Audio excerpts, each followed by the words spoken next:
23. mail sai 50-aastaseks kunstnik Jaan Vahtra.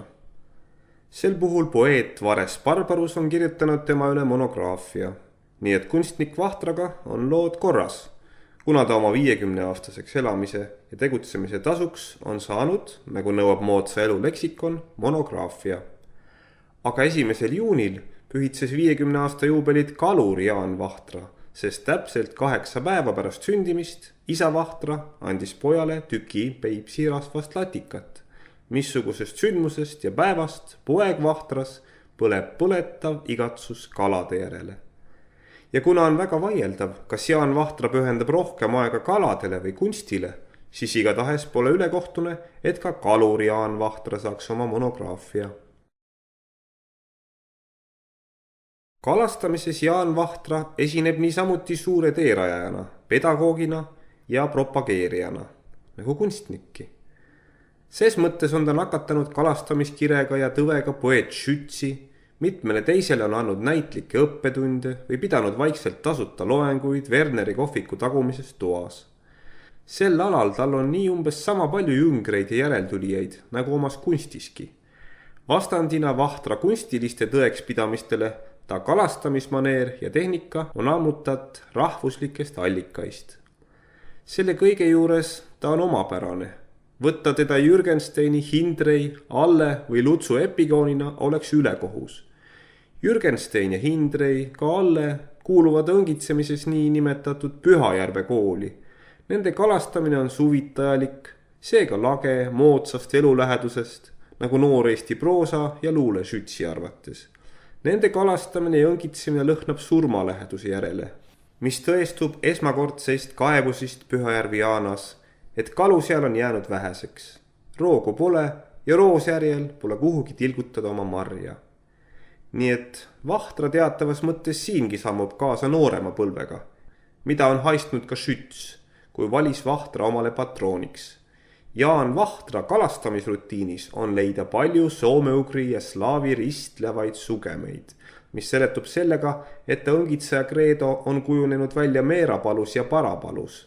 Seal, kui kevadel on lahti latikakude ja koolipoisid pärast koolikatsumist jooksnud laiali, kes lambakarja, kes pliida alla hagu ajama, koputas aknale Eesti tõugu sulane ja hüüdis. Latikad! Ja sellest oli küll. Varsti Vahtra oli koos külarahvaga latikaid piiramas. Seal aga saadi kokku venelastega, kes arvavad endal igal pool olevat õiguse võtta, mis vähegi saab. Ja nii tuli kaklus, mida pärast lahendasid kubernerid ja kreisiülemad.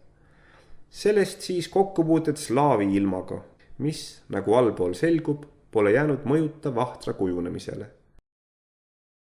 Haug on vene vanasõna järele selleks vees, et kiisk ei tukuks. Vahtra on selles maailmas, et ükski kala ei läheks laisaks, havid kaasa arvatud. Ja sellepärast ta eluroobastik käib paralleelselt veega. Ei oleks ta hulk aega püsinud Võrus, kui Võrus poleks olnud järve. Tartusse siirdudes ta leidis Emajõe olevat enese võimetele kitsa ning rajas omale väärilist ülesannet otsides ja südames kisendavat kutset kuuldes alalise suveresidentsi Vagula järve äärde. Viiks pikale peatuda siin üksikute silmapaistvate Vahtra kalastuspartiide juures.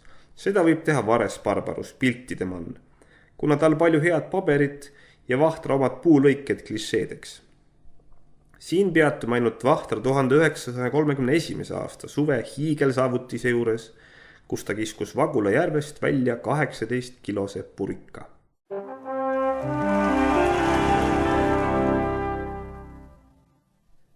Seda meisterteost analüüsides peame tunnistama, et see saavutis oli pikkade unetajude vili, kuna Vagula külas on nii palju sääski, et magamisest ei tule asja. Kunstkalur oli enne seda teinud juba 10 2-3-kilolisi visandeid sellest lähenevast suurteosest. Kuigi ta seda ideed oli soojendanud ammu oma peas, siiski ülesande raskuses ta oli teadlik ning lähenes sellele samm-sammult.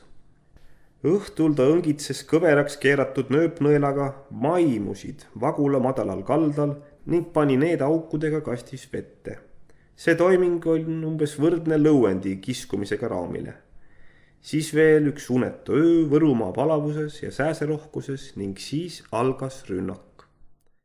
Hommikul Vagula järve idaservalt tõuseb korraga 2 päikest.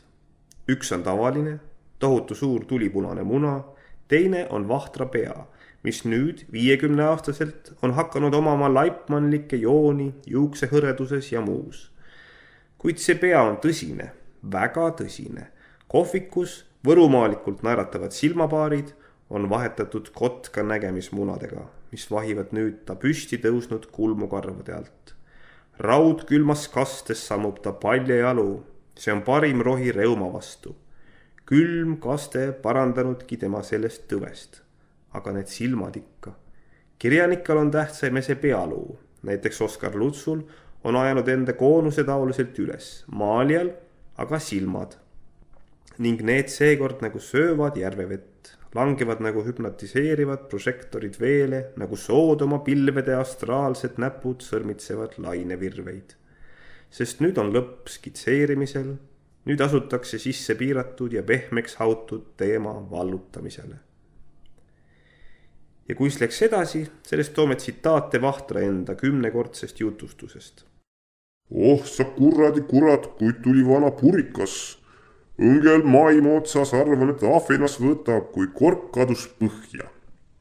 Kui hakka tõmbama, ei tule. Mis sa kuradiga teed? Ei tule. Põhjas kinni vist. Ja siis tunnen, et kisub, muud kui veab. Ah sa vennas, kus mina kisun, õnge nöörun pikka aega mööda venib järele, otsa ei tulegi. Viimaks, nagu hobuse pea paistis paadi ääre alt välja. Just kui hobuse pea. No olin mina näinud kalapäid ja sääreluid, niisugust küll mitte kunagi veel. Küll nägin vaeva, kui sain tõpra paati, aga kus teine jonni käis, nagu ilusti paadi põhjas pikali, nii otse kohe tahab vette tagasi, maadlema tikub, hull. Mina siis ütlen, et kui kakelus, siis kakelus. Viskan pikali peale, paat hõljub, aga temake mu all, nagu liigutab, nii viib koos mu kõhu ühelt küljelt teisele. Pole niisugust elavat olevust ilmaski tulnud enda kõhu all. 18 kilo, kurramus. No viimaks sain ta vaikseks.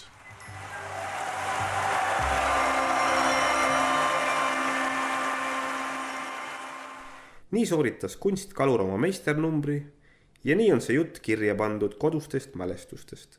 Päeva jooksul käis talus veel 10 võõraid. Nendele õnnelik maestro algas sama juttu, alustades seda kas tuli kui hobuse peapaadi alt. Või pole niisugust elavat olevust tulnud varem kunagi oma kõhu all. Kuid, et selle havipüüdmise ajal sündis lööming, kuigi kala enesega, sellest saab meie mõjutuste otsimise ajal siiski teha üksnes vene mõjunumbri. Sest ka venelastel oli Peipsil Eesti kaluritega lööming. Mis monograafia kirjutaja see on või mis arvustaja, kes ei otsi mõjutusi, pista paberile ja on valmis. Seletatagu pärast või seletamata, tükk on tehtud ja tagasi ei saa midagi. Usus, et selle näitega on tõestatud Vahtra tõeline suurus meie kunstkalurite hulgas, on loomulik, et talle langeb teenete eest vääriline au ja võime oma monograafia, milles leiduvad kõik elemendid, mis teevad kirjutise monograafiaks, nimelt eluloolised andmed, kujunemine, võõrmõjutiste leidmine, kas või varast aga ütle, et leidsid. Pisut analüseerimisi ja tsitaate, tubli portsjon mükse teistele ning siis võime lõpetada umbes Vasara stiilis, et loodetavasti jätkub veel palju päevi sellele kalurile, kes arendanud purika õngitsemise Vagula järvel selinägemata kõrgusele, inimese auks ja issanda kiituseks.